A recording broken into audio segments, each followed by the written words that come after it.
Hey everybody, David here, and welcome to the ASOG Podcast, episode number 2. In this episode, Lucas and I talk about why we started the podcast and what we have in store for you. It's a pretty laid-back, casual conversation. I hope you enjoy it. Here we go.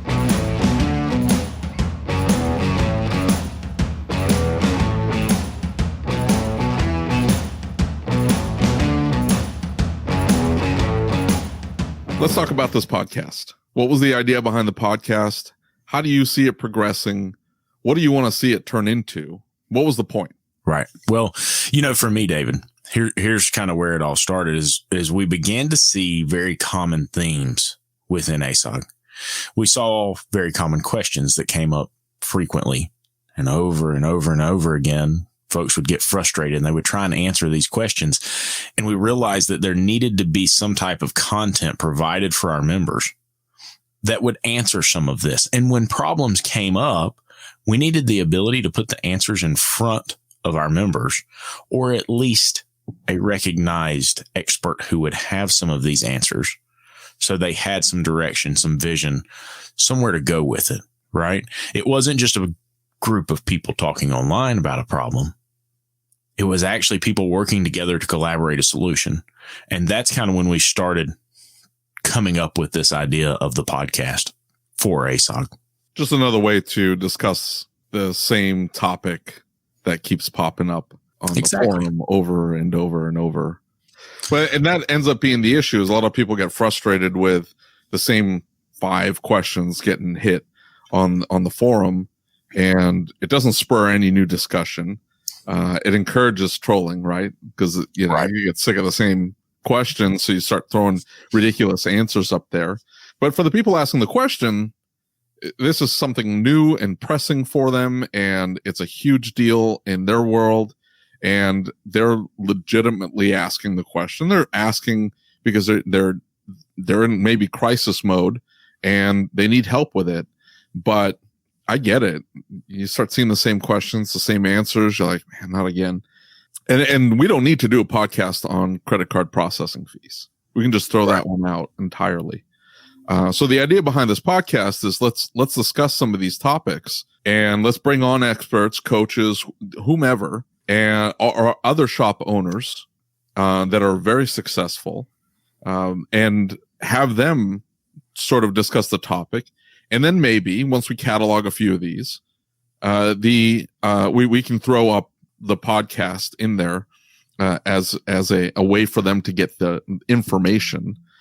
In addition to things like Carm's podcast or any other resource we can provide for them. Carm in particular is very good at mentioning episodes, but we don't always have Carm available. But if you get Carm talking and you mention a topic, he's like, oh yeah, go to episode whatever, 101. And we talked about that. I had this guy on, and he just rattles those off the top of his head. He remembers every single one of them. Yeah, and which is insane to me. But he may not be always available to mention this. And we never intended this to be anything like Carm's deal. Carm is a very unique style to his podcast. Exactly. You can't replace what Carm does. Right. And here's the thing is that a lot of this comes back to some basic direction. Right. And when you look at something like what Carm does, you see it's a much broader topic. And you look at what we're doing, it's kind of a starting point.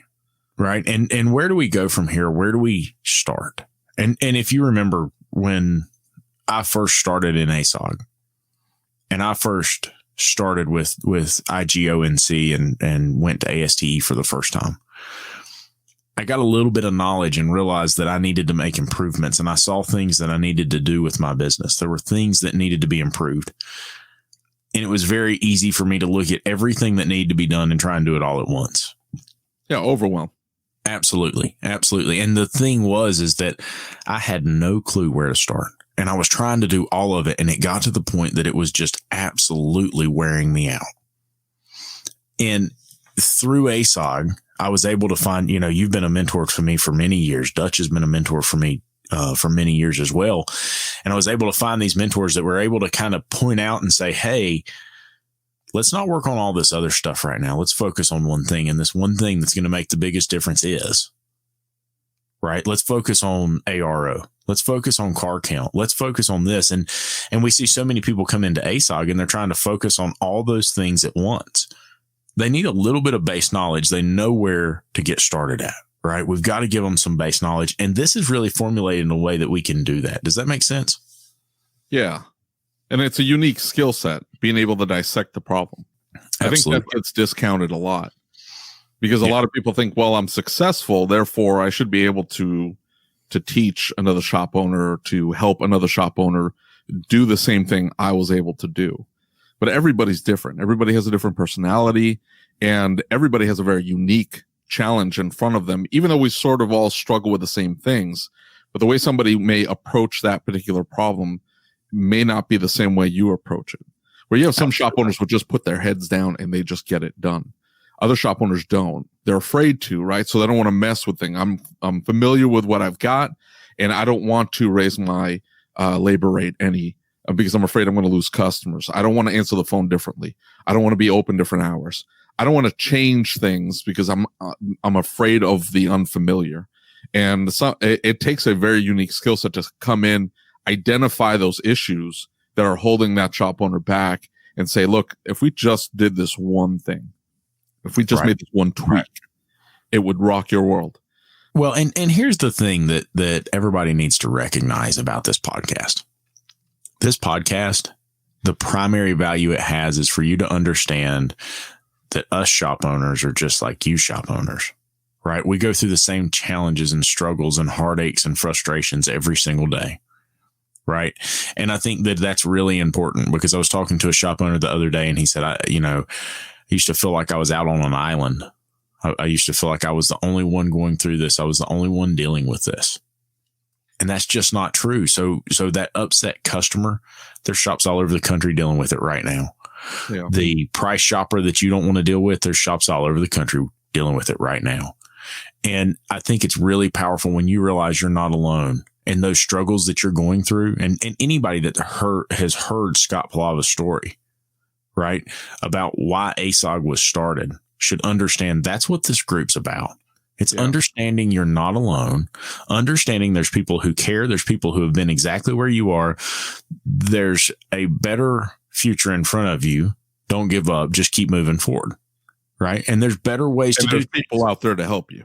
Absolutely. Absolutely. I mean, I've never seen such a group of people so willing to help. Yeah. Yeah, exactly. They would give you the shirt off their back if they could. And I think that's so important to recognize that that's what ASOG is. And sometimes we hear people say, oh, it's a group. It's a group. It's just a Facebook group. It's just a Facebook group. I have seen the members of this group do some really amazing things. You have too. Oh, yeah. And for nothing more than trying to help somebody else. That's people huge. They don't know. People from across the country. Exactly. They just see themselves in that person and they're like, I need to reach out. I need to help. I need to send some money. Whatever. They step in and help. But just from the very fact that you have something to turn to. Absolutely. Because you do feel like you're on an island. You do feel like nobody else understands. And this is, the fact that you and I are doing this, we're not special. I like to play with audio equipment. You have very nice audio equipment yourself, and just because they're toys, right?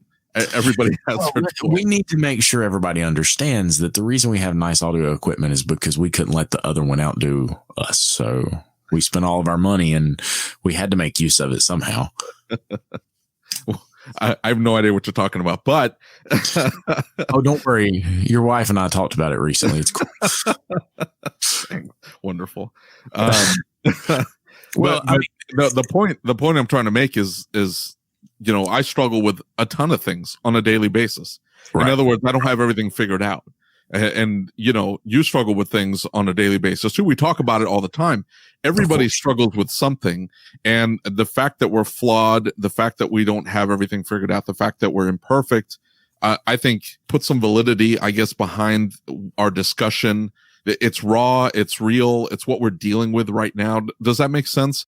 There are other podcasts out there, a lot of automotive aftermarket podcasts out there they're all professional. This is a completely different thing. Yeah. Yeah. And they feature a lot of industry professionals or just a lot of very, very successful, highly successful shop owners at their peak of their game, of their game. And that's the difference. It's like, okay, I'm struggling with my ARO. I can't get it over $200 and I'm dealing with bad techs, and how much stock am I going to put into listening to a podcast, from a magazine that just features a guy who's, I did $10 million last year with my 5 shops. It's like, okay, great.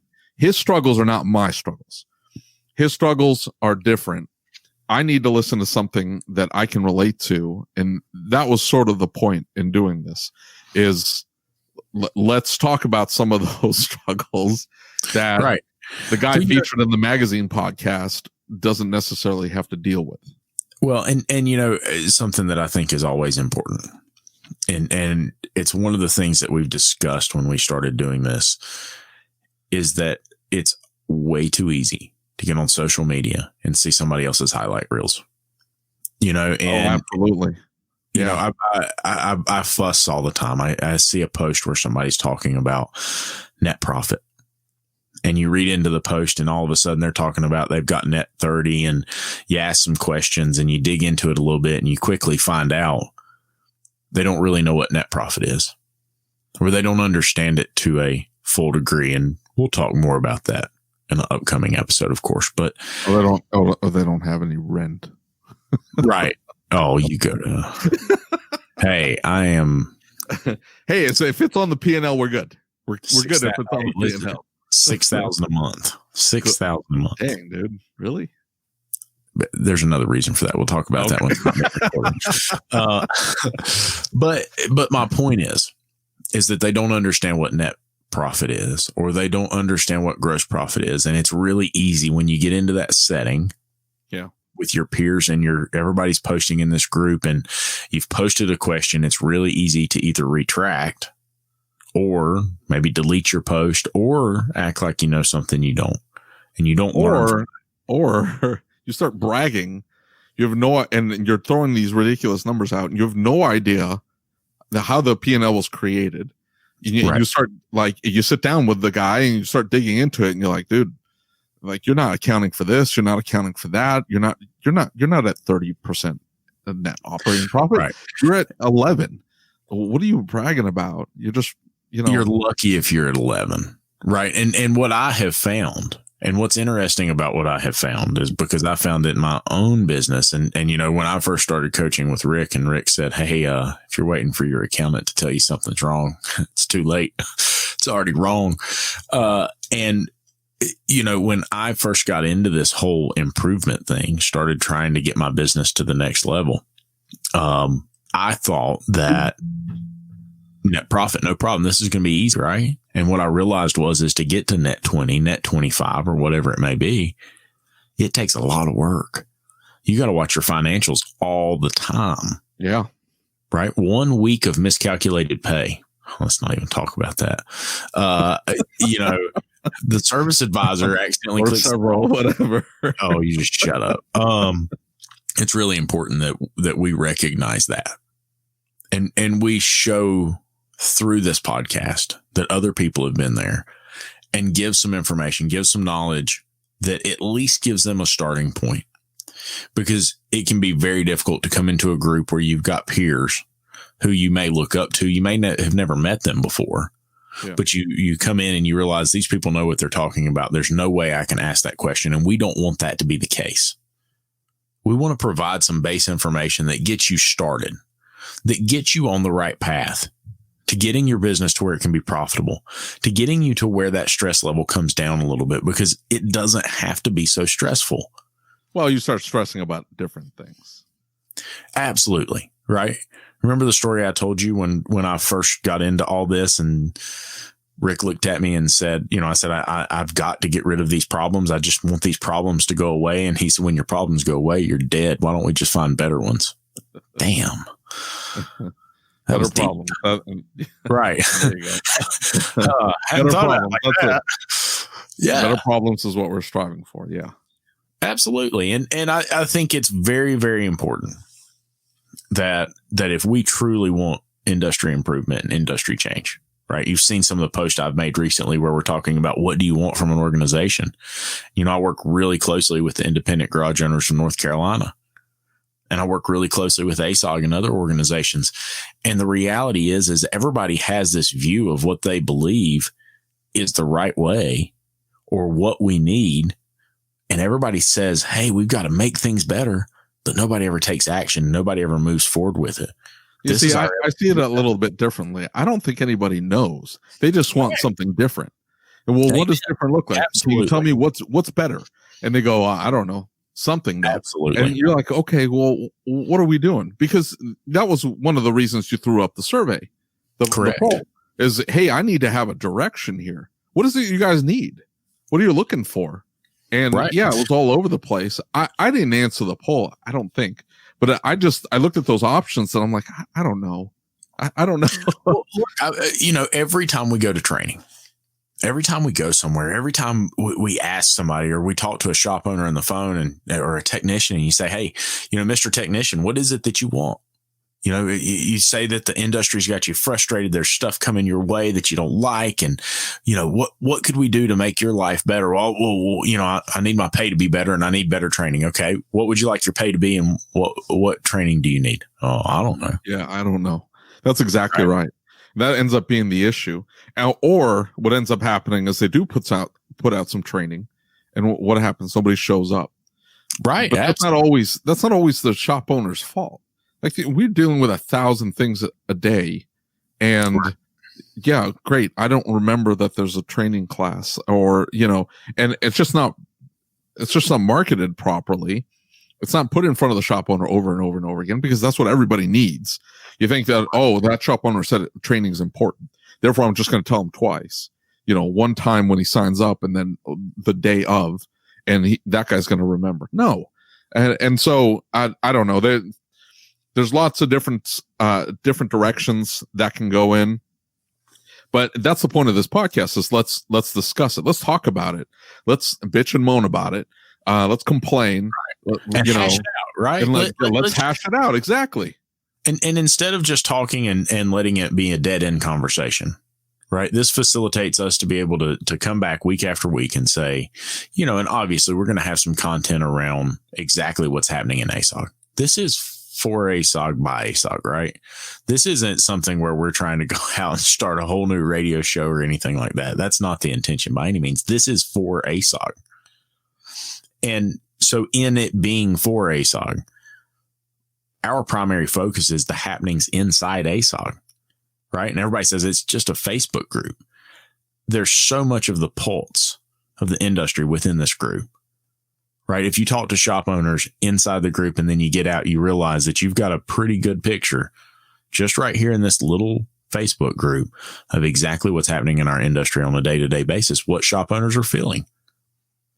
Yeah, you guys have done a good job. I'm not a moderator. Lucas obviously is, but you guys, because I remember what it was like 3 years ago, and there were a lot of vendors, coaches, there was one guy that was PMing everybody, trying to solicit for coaching clients.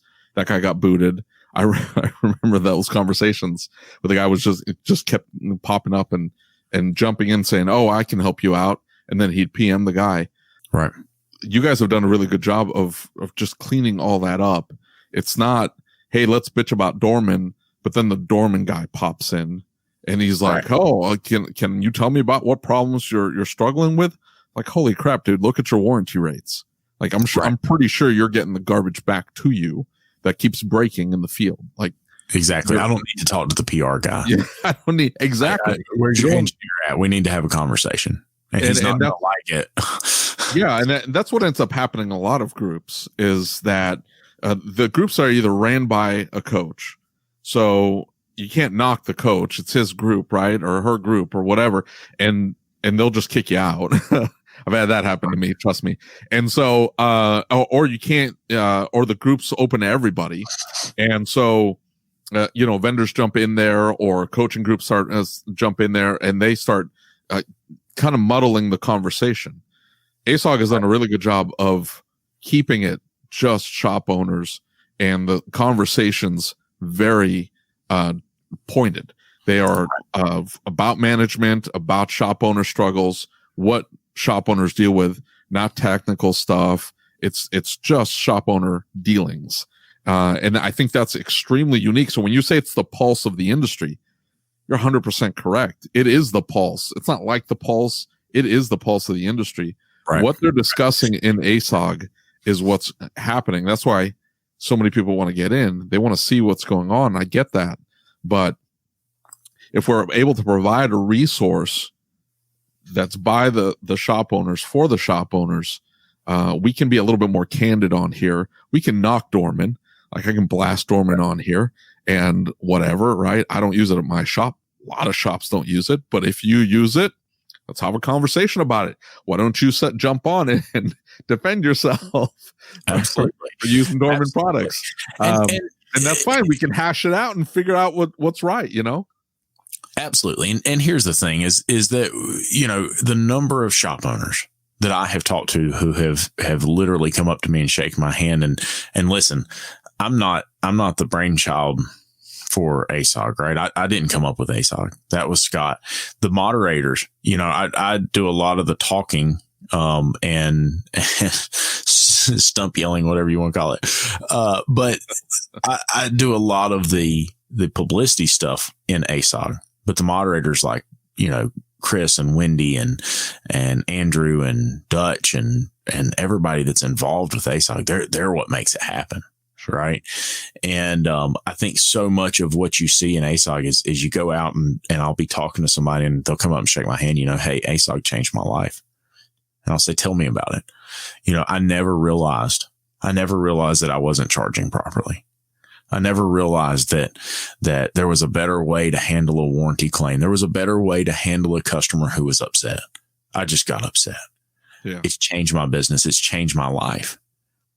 And that's such a good feeling because, you know, we've all been there, right? We have all been in a situation. We've all been in a place where things didn't feel really good. We didn't see light at the end of the tunnel. And that day just drug on and on and on. And the whole way out. Right. You just don't see any way out. Yeah. And when you get into a group and 5 people reach out to you, when you post something and you say, I'm struggling, and 5 people reach out and say, hey, what can I do to help? Yeah. That's huge. That's huge. Yeah. So, and we're trying to encompass all that into podcast form. I don't know if we're going to make it as powerful as that, but. Right. And here's the thing is if we can cover just some of the basics. Right. If we can get some of the basics in front of you and you can listen to some of these podcasts and you can get some ideas and there's some things that you need to hear the tone of voice, just like, you know, when we were talking about price shoppers last weekend and Rick goes into explaining how he handles a price shopper.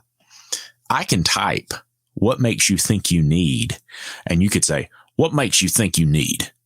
Yeah. Or it could be, hey, Mr. Customer, what makes you think you need that? I need to understand. Sure. And it's different. You need to hear that tone of voice because, you know, communication is all about the tone. It's all about how we say things, not necessarily what we say. So especially when it comes to sales and dealing with customers on certain issues where a customer's upset, we need to be able to communicate that tone to you so you understand how it needs to be said. Right? We need to be able to talk to you about these issues in a way where we can express verbally what it is that we see. And from our perspective, how it is that we can improve things. You know, one of the big visions of ASOG and IGONC and ASA and ACA and MWACA and all these organizations is to bring unity to the organizations. Not really unity to the organizations. To bring unity to the shop owners in the industry. Yeah. Right? And if we can bring unity, if we can get everybody moving in one direction, I was talking to some folks a while back about this idea or this vision, whatever it is. And a friend of mine's a doctor and he said, you know, that's really odd. He said, have you ever been into a doctor's office that does it differently? And I said, what do you mean? He said, have you ever been into a doctor's office where everything doesn't work the same way? And I said, no.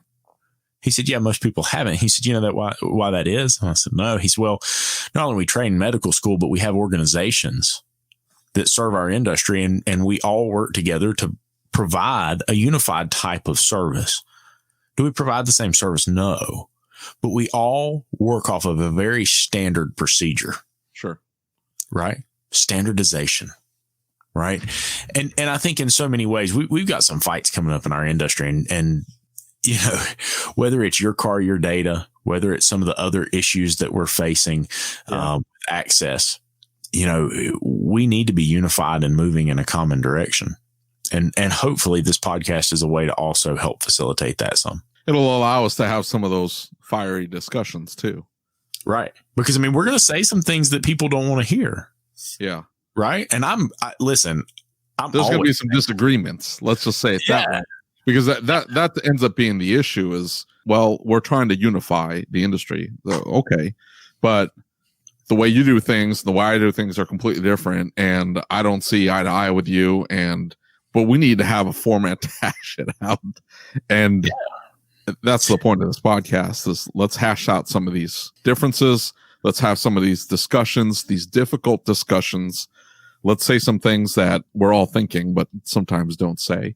Let's just get it all out there, have the discussion, and hopefully it's edifying to everybody who gets to listen to it, I guess. Also known as listen to David and Lucas talk. And you know, we keep talking about this, right? So how are we going to do an hour-long podcast once a week? Well, typically we talk for 3 hours per telephone call 3 or 4 times a week. So at this point, it's not 3 hours. We're not okay. Hour and 12 minutes. A couple of teenagers getting on the phone. But you know, sometimes you do get into a discussion. I've had 3-hour-long conversations with shop owners. You get into something, you get into the thick of things, and you want to get things hashed out. And you're like, well, we don't know when we're going to be able to talk again. So let's get everything on the table and let's talk about this and see if we can get this hashed out. It doesn't need to be an hour. It could be an hour. It could be 2 hours. It could be 3. Or it could be 45 minutes. It's whatever. However long it needs to be. And, you know, we record it one day. I go in, I edit it, I clean it up, and then, you know, put the intro and the outro out, and then up it goes. Right. So, for the most part, other than, you know, stuff that we just don't, that isn't edifying, there's no need for it. It's just foolishness. You know, for the most part, I just leave it the way it is. If there's long pauses, I tend to cut those out just to shorten it as much as I can. But we both talk so much. There's very few long pauses. For sure. Yeah. And you know, I think some additional perspective that's important is, especially if you're new to ASOG, you may not have known about this, or if you've been in ASOG all along, you may not have known about this, but there was a group called the ASOG Masterminds. It was David's idea. It's kind of where we started this concept. Right. And the industry greats were in the group. Right. And Carm was in the group, and Dutch and Kyle and, you know, Eric Bach was in the group, and we've got all of these people, the industry greats, the people we really look up to, and we're having a weekly conversation. And I'm going to tell you what, I grew so much as a shop owner and as a human being from that. And I want to say thank you, David. I mean, it was a fantastic opportunity. But I grew staged, but it wasn't. Well, you know what I'm saying. Yeah. But it was such an amazing opportunity. And this is kind of the continuation of that involves everybody that, you know, I know every shop owner that was involved in that grew in one way or another just from having the conversation. The group became very good friends. Yeah. Oh yeah. You know, other than being shop owners, we became very good friends. And I look forward to seeing you guys when we get the opportunity to meet up at ASTE or at Vision or whatever. I mean, it's always a good time. We meet up, we get together, and it's like, you know, we haven't been apart. I mean, it just immediately you pick up, and it's, Absolutely. You know, it's entirely comfortable. It's fantastic. But those conversations, like you're saying, that's a great point. The conversations we had in those meetings were extremely edifying. They were able to help all of us. I grew a ton as well, being able to just facilitate. That's all I was doing, is facilitating the group. I I had the Zoom account. That was it. That was the difference. But we're hoping that this format allows us to have some of those discussions as well. And hopefully we'll get some comments, we'll get some questions, we'll get some feedback, which will spur other conversations. And hopefully we'll have other people on. It just won't be me and Lucas, but it's whoever wants to get on here and have a conversation about whatever topic. We have some people lined up already, but it's meant not just to have industry experts get up and give their spiel, but it's just let's hash this out. Let's have a conversation. Let's have a frank conversation, maybe a contentious conversation. And let's talk about some of these topics that keep coming up on ASOG, and hopefully we can help a few people out in the process. Absolutely. Because you know what? More than anything, ASOG's not just a Facebook group. It's a family, right? And every day I have an interaction with a member from ASOG, a member from IGO, and I genuinely look at each and every one of you like my family. And the people that reached out to me, I've told this story many times. When I first came into ASOG, David, you reached out. You were the first person to reach out to me. And you were really the turning point in my business just with some basic information, right? Things that I look back at now and think, God, he must have thought I was a real dummy, right? But it was just this basic, simple information that turned my life and my shop around, right? We went from $14,000 to $20,000 was a good month. This month, we didn't do as good as we did last month, but let's just say that we're over 100,000 with 2 techs, the same amount of techs we had before. And it just took a little bit of information. It just took a little bit of guidance to get us there. And working them like borrowed mules. I don't know what you're talking about. They're paid really well. Yeah. They listen to these. And we have this really awesome culture in our shop, and they're also part of the family, so they can listen in and make fun of me because they've made fun of me all day. Wait. Your employees listen to this? Absolutely. Mine won't. Why? They've told me, listen to me all day long. I don't want to listen to you yak anymore. All day long, they got to listen to me. That's because you talk all the time. I have stories to tell. I don't know. We have things to discuss. I know, right? Exactly. I've heard the stories you discuss. Okay. Maybe make them valuable. I had a former employee tell me, you used to make me listen to your stories. But she didn't say that in a derogatory way. Like, I don't want to listen to your stories. They were boring. I tell good stories sometimes. So she says, I had to listen to your stories, and then you yelled at me for not getting any work done because I was listening to your stories. I'll never forget the conversation. I should have told you they're going to hold that against me forever. But my point is, I started laughing and just hung my head in shame because I knew she was right. Right. Well, look, and there's so much to this, right? There's so much to this, we have to bring to light the fact that we had a conversation about a month ago that says, yes, we're not being as productive as we should be in the shop. Well, do you think the workload's too high? No. Would you do it? Hell no. Are you crazy? I was demanding too much of some of my employees. Imagine that. And when I had to go in and do it myself, I couldn't get the work done. It was just too much. So we made but I didn't get into business to work this hard. Okay. The come to Jesus moment was just fabulous. I mean, it made my entire week. It made my day better. If nothing else, you see David crying in shame is well worth it. Thank you for joining us for the second episode of the ASOG Podcast. I hope you enjoyed it. Make sure that you subscribe to this podcast on your favorite podcast listening app, or you can catch us on our YouTube channel. We'll be posting on there as well. If you have any questions, comments, concerns, feel free to email me at david@asog.site. That's David, DAVID, at ASOG.SITE. Until next time.